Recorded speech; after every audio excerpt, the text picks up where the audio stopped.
Driving drunk, license to kill. When we return, Eugene Standiford goes on trial and a glimpse inside the mind of a repeat offender. I had the Listerine, gum, Banaka. I had everything possible to maybe help prevent what turned out to be the inevitable, and that is another arrest. Turning Point will continue after this from our ABC stations. Today, I almost forgot my arthritis. I used new Icy Hot Arthritis Therapy Gel. The doctor recommended capsaicin blocked my pain so long I got lost in my activities. And it's odor-free, so there's nothing to remind me that I used it. New Icy Hot Arthritis Therapy Gel. My feet are killing me 8 hours a day. Nothing helps. Introducing Gold Bond Medicated Foot Powder. 3 foot relievers in 1. Only Gold Bond absorbs moisture, controls odor with baking soda, and stops foot itch. New Gold Bond Medicated Foot Powder. Finally something that really helps. I'm Jim Gardner. Philadelphia police announced the arrest of a suspect in Wednesday's fatal shooting of a cab driver in Germantown. Amy Grossberg may have to look for new legal help after a judge's decision today. This man was caught with his pants down. Now he's suing for $12 million. And Welcome America lights up cities on both sides of the Delaware. The holiday weekend word from AccuWeather and more on Action News at 11 o'clock tonight.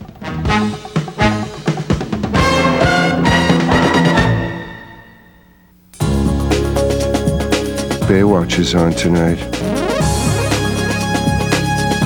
Can you think of a better reason to get glasses? Four Eyes, a store for people who can't see, paying a lot for glasses. The July 4th celebration has begun at Gennardi's with sensational savings Thursday through Sunday on all the things you'll need for the 4th. Like $3.88 for Pepsi Cube packs, limit 2 per customer. And look at this, 77% lean ground beef is only 97 cents a pound.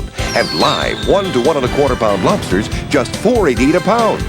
Hurry in for hundreds of spectacular specials Thursday through Sunday at Gennardi's. Gennardi's, the difference is our family pride. The first, the best. The Gyrocam on Chopper 6. Turning Point. Driving drunk, license to kill continues. Once again, Barbara Walters. The crash scenes, the emergency rooms, and finally, the courts. You can go to all of these places trying to find an explanation, trying to find out why people like Eugene Standiford drink and drive again. But the only answer lies with the drivers themselves, inside the mind of a repeat offender. I didn't make the connection of just how bad I was, what a potential killer that I could have been. This man in Baltimore, Maryland, now admits what most repeat offenders deny. My mind would tell me I could even drive better with drinks, that I was sharper. Steve Wilson drank and drove for years and knew every trick in the book. I did have my driver's license and my registration paper clipped together in a very prominent place in my glove compartment so that I could easily take them out without having to fumble. I had everything. I had Visine to clear my eyes up, Listerine, gum, Banaka. I had everything possible to get the smell off my breath, too. Steve knows how he got away with it. He worked in a bank. He wore a tie. He called the officers sir.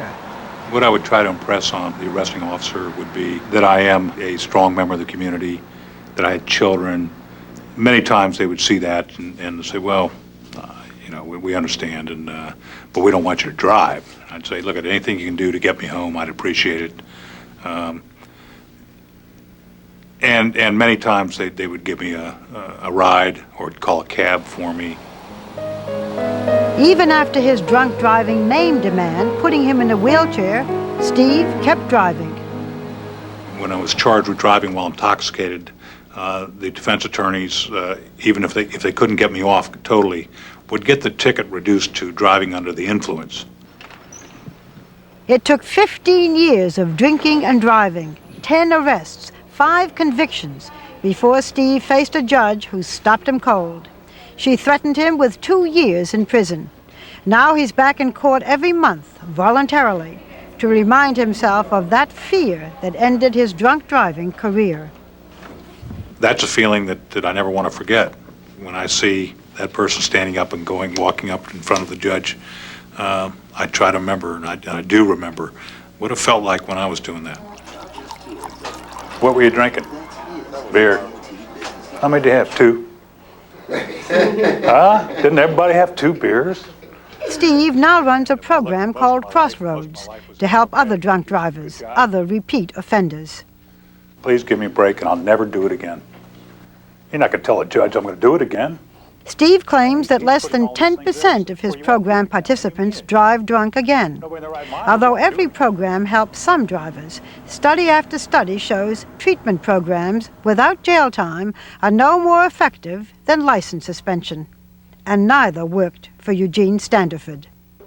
Mr. Standiford, do you have a comment here? No comment. Nearly a year after Alan Chick's death, Officer Lisa Chick is ready for Standiford's day in court. He's basically a miserable person, and he's brought his misery and just transposed it to our family.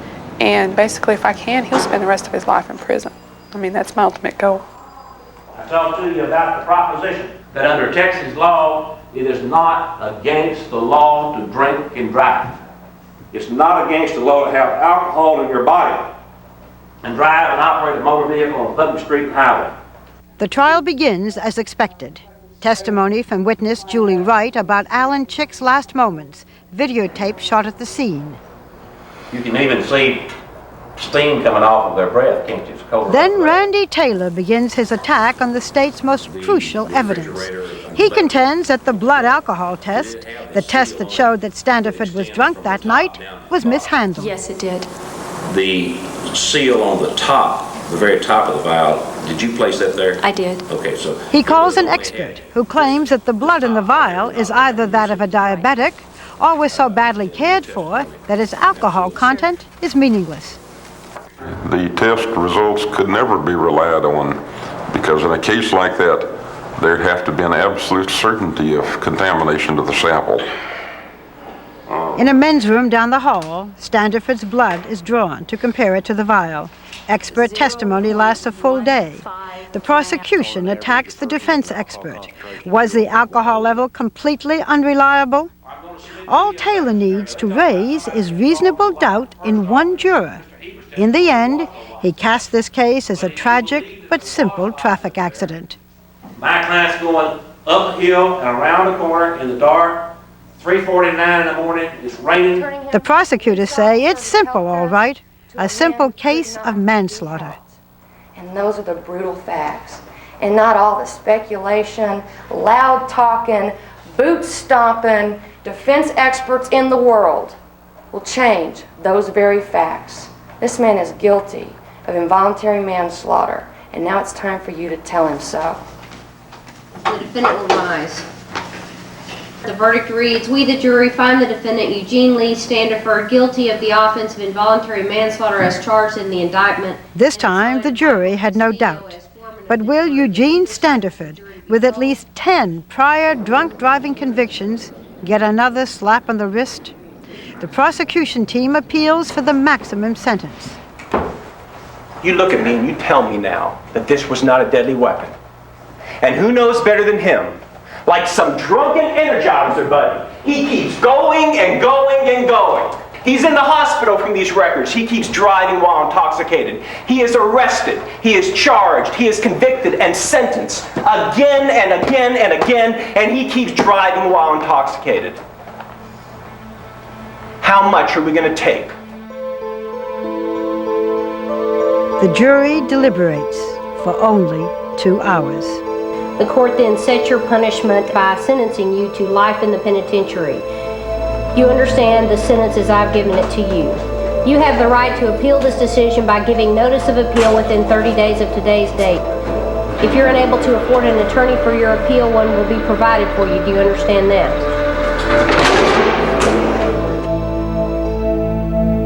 Hey, Jason. See, look at the camera right in there. A trial helps heal, but this year's family portrait tells an eloquent story. Eventually, they'll get to you. Eventually, one at a time. They're taking us out one at a time. There are thousands and thousands and thousands of families that have a family member or loved one killed by a drunk driver. And if we would all just get together I think we could change so much. Turning Point, driving drunk, licensed to kill, will continue in a moment.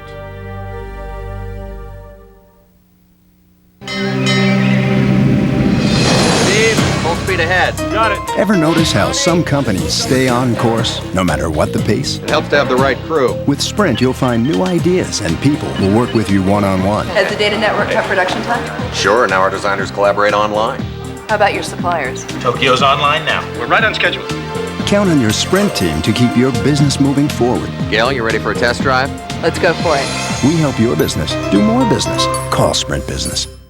A daughter. A daughter. She's going to need all my love. She's going to need lots of hugs and hours of stories and dolls, braces, designer jeans, summer camp, a second phone, third bathroom, computer, college car, and a huge black tie wedding. With ice sculptures. Honey? Why does Visa Gold give you so much purchase power? Because believe us, you're going to need it. Congratulations, Mr. Miller. Visa Gold, it's everywhere you want to be. What would you do for a Klondike bar? Hey, Shakespeare, would you write a TV sitcom for a Klondike bar? Methinks not. For that chocolatey coated ice cream loaded big and thick, no room for a stick. Enter precocious punk. What you talking about, Willie? What would you do for a Klondike bar? Wherefore art thou new Klondike Choc Burger? Vanilla ice cream, a chocolate cookie, peanuts, and caramel. Get boots! Anybody home? Sometimes the best reunions happen by chance. We were hungry. Now you can always be ready with the best Ziploc storage bag ever. New Ziploc Color Lock bags have the only color seal you can see and feel. So all the love you put in today comes out just as fresh tomorrow. Great meal, Mom. You got something I could take this home in? I think I could find something. New Ziploc brand Color Lock bags. Ziploc was made for tomorrow. I remember when the only choice was aspirin. Next came Tylenol, but couldn't always handle all my tough headache pain. And there's Aleve. But if pain comes back once you've taken it, you could be in pain hours before you can take more. No thanks. For me, the best choice is Advil. I can take Advil the way I want to. Nothing is proven to work better or last longer than Advil. Nothing. And from the makers of Advil, Children's Advil. It lowers fevers faster than Children's Tylenol and lasts almost twice as long. Children's Advil.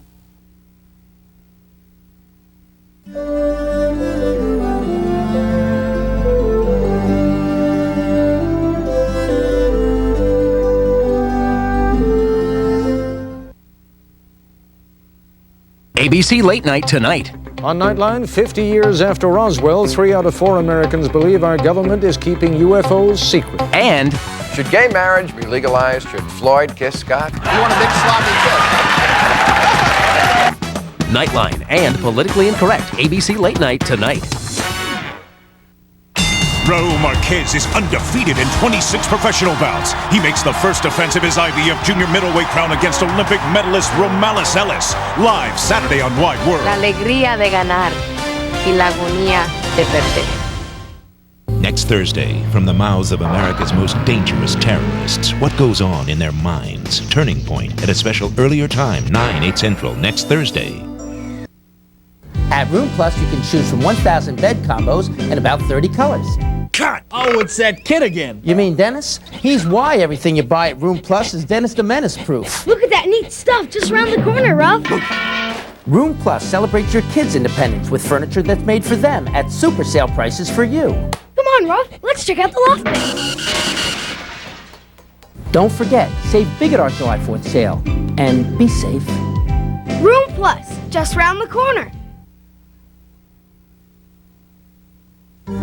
Driving drunk, licensed to kill. Tonight's Turning Point continues. Once again, Barbara Walters.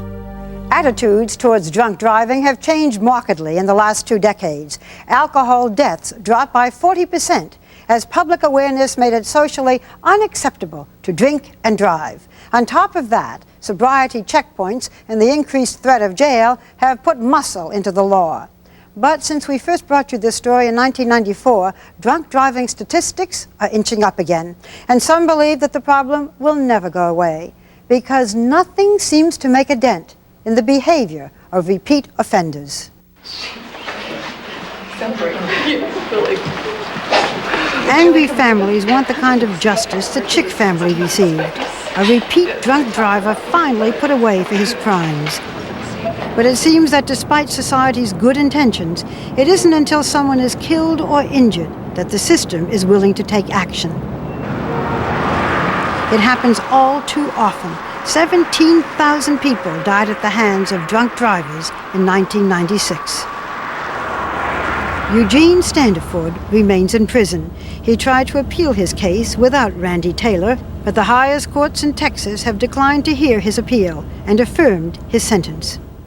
Abraham Myers, who killed most of the Vaccarello family, changed his plea to guilty and is serving a sentence of 15 years. Candy Lightner, who founded MAD, isn't with the movement now, but will always live with the memory of her daughter's death. Same securing order, no bail. You look at cases like the Chicks and like the Vaccarello family. What's your reaction? Where are the people who care? What is the system doing? And when are they going to listen? And they haven't listened yet. No. The system, the courts, the judges, the police. No, they have not. And what about the man who started Candy Lightner's crusade? The repeat offender that killed her daughter back in 1980? What about Clarence Bush? The man who killed my daughter can never own a gun, but he can still have a car and he can still get a driver's license. And he can still drive? Oh, he can still drive. In fact, when he had his last drunk driving offense, his 7th, in Kenosha, Wisconsin, about a year and a half ago, I believe, it's my understanding he was driving on a valid Wisconsin's driver's license. Bush lied about his record to get a license. Wisconsin never checked. After his 7th drunk driving arrest, with a death on his record, his sentence? A $500 fine and a suspended license.